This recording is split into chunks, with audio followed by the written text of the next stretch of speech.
Je vous remercie de votre intervention. Je pense qu'il a été dit par les intervenants, en tout cas de l'intérêt de l'Amérique latine, de voir le Maroc dans sa position géostratégique vis-à-vis l'Afrique, en une partie, mais aussi vis-à-vis l'Europe, de la nécessité d'établir des projets concrets, des pôles de développement, où on peut précisément concevoir une vision dans l'année 2030 qui va bien au-delà des rapports bilatéraux. Je tiens à souligner, parce que le ministre l'a souligné dans son intervention à l'initiation de cette conférence, qu'il y aura un dialogue spécifique avec l'Afrique. Cette fois-ci, c'est une esquisse préliminaire où il a voulu, en tant que responsable de la planification, de faire cette esquisse sur un espace qui a 3 dimensions. Celle du Maghreb, évidemment prioritaire pour eux, mais qui ne peuvent pas la construire seuls, celle de l'Afrique et celle de l'outre-Atlantique. Alors, moi, je prendrai encore une question, si quelqu'un veut poser une question aux intervenants. Sinon, si vous voulez laisser... Oui, je vous en prie, monsieur. D'abord, et après, le sénateur Christophe Mbouark. Donc, votre nom, s'il vous plaît. Monsieur Diallo, je suis le directeur du Centre d'études diplomatiques et stratégiques de Dakar, basé à Dakar. J'interviens un peu dans le même sens que mon ami Sec. Et la question que je voulais poser après une petite réflexion est la suivante. Ce matin, dans son discours préliminaire, monsieur le ministre Alami nous demandait de parler le plus souvent, d'utiliser le plus souvent le mot géopolitique. Or, dans le fond, si on s'en tient aux brillantes interventions qui ont été faites par les uns et par les autres, il m'a semblé qu'on n'a pas retenu tous les atouts géopolitiques dont dispose le Maroc par rapport à son projet à l'horizon 2030. Pour l'essentiel, on s'est appesanti sur la dimension maghrébine, la dimension euro-méditerranéenne.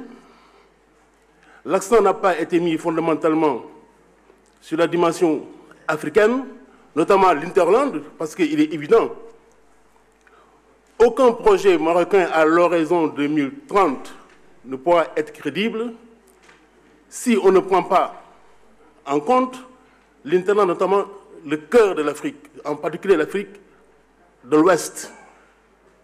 D'ailleurs, le Maroc l'a compris, qui déjà développe toute une stratégie de coopération et d'intégration avec cet espace sous-régional, dont il a bien entendu déjà conscience qu'il doit jouer un rôle évident, non seulement dans son arrimage par rapport à l'Afrique subsaharienne, mais en même temps par rapport à la nécessaire synergie qui devra exister entre l'humain lorsque les conditions de sa redynamisation sont réunies et les autres sous-ensembles sous-régionaux.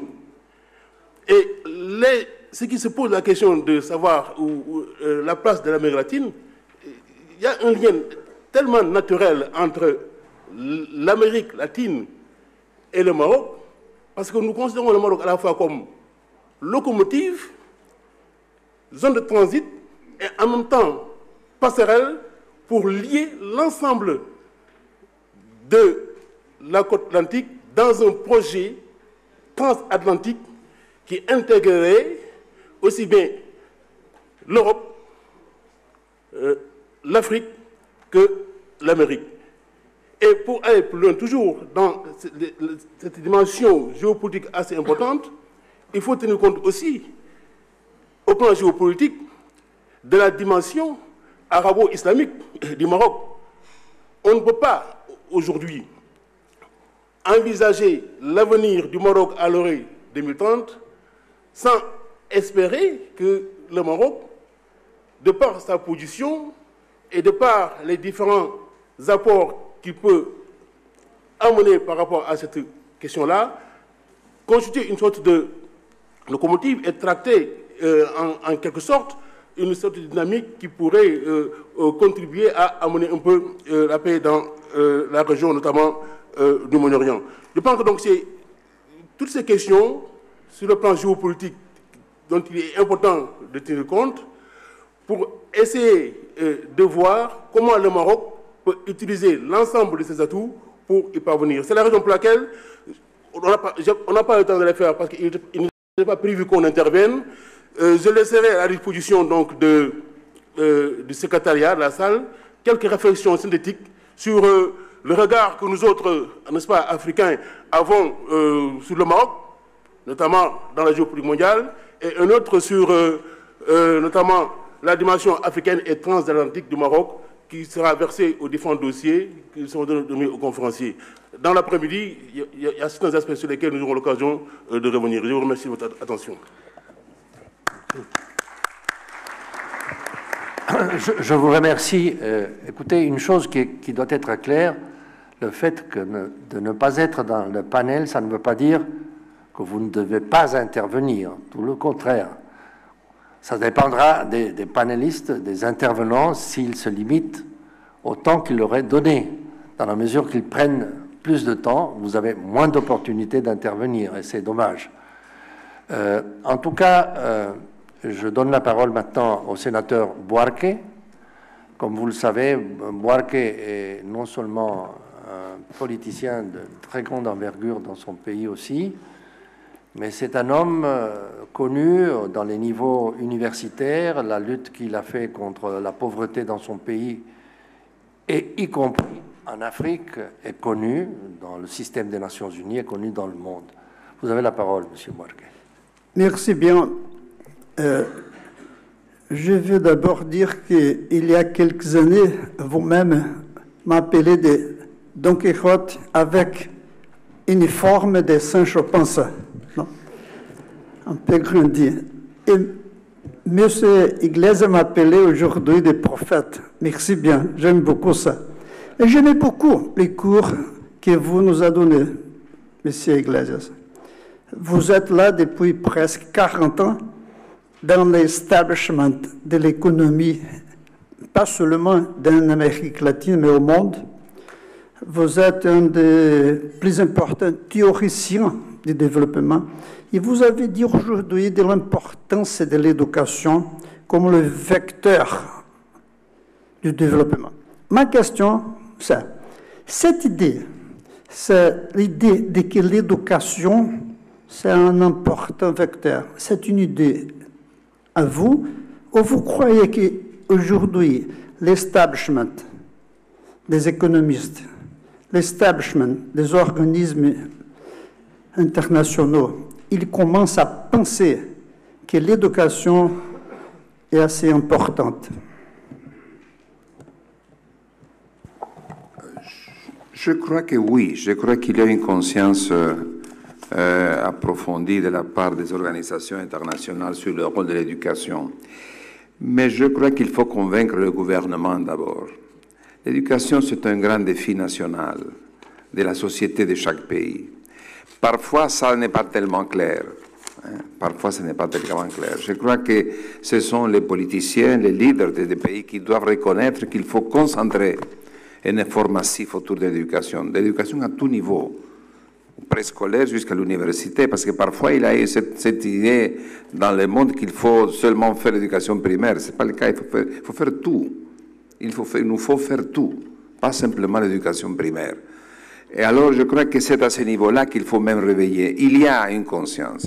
Mais je me rappelle par exemple, quand on parle par exemple de la question sociale, et je me rappelle un travail fait par la OECD à Paris, quelqu'un qui a travaillé dans un rapport qui démontra que la distribution du revenu qu'il y a aujourd'hui dans l'Europe suit exactement de tout près la distribution des niveaux d'éducation dans l'Europe en 1850. C'est fantastique. C'est la même ligne qui peut être reproduite maintenant au niveau de la distribution de revenus. 150 ans après, vous trouvez cette réalité. Donc, je crois qu'il n'y a pas de secret. Il faut être convaincu qu'il faut faire un effort massif. Et maintenant, nous avons des ressources qui nous viennent de l'extérieur, grâce au prix des matières premières, qui nous permet de concentrer un grand effort d'investissement dans l'éducation sans pénaliser les autres objectifs de développement.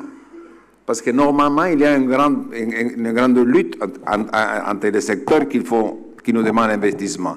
Maintenant, je crois qu'avec cet excédent de richesse que nous avons, il faut concentrer d'une manière massive les efforts éducationnels pour faire la génération de commencement du siècle, la grande génération qui fera le saut quantitatif dans le développement économique et social de nos pays. Bon, on doit conclure parce qu'il est l'heure d'aller déjeuner. Je crois que vous êtes tous conviés à un déjeuner qui se tiendra dans ce même, un peu plus loin d'ici, une salle à manger. Il y aura deux intervenants qui, comme je vous ai dit, sont de l'Amérique latine, un du Mexique, l'autre du Venezuela, qui vont parler sur le sujet de l'énergie et les pôles de développement, certains pôles de développement au Maroc. Je pense qu'on commence à chauffer les moteurs. J'espère que dans les sessions de l'après-midi, nos intervenants seront brefs, non pas parce qu'ils n'ont pas beaucoup de choses à dire, ils en ont, mais pour laisser qu'il y ait un dialogue véritablement entre toute la salle et les interlocuteurs. Merci.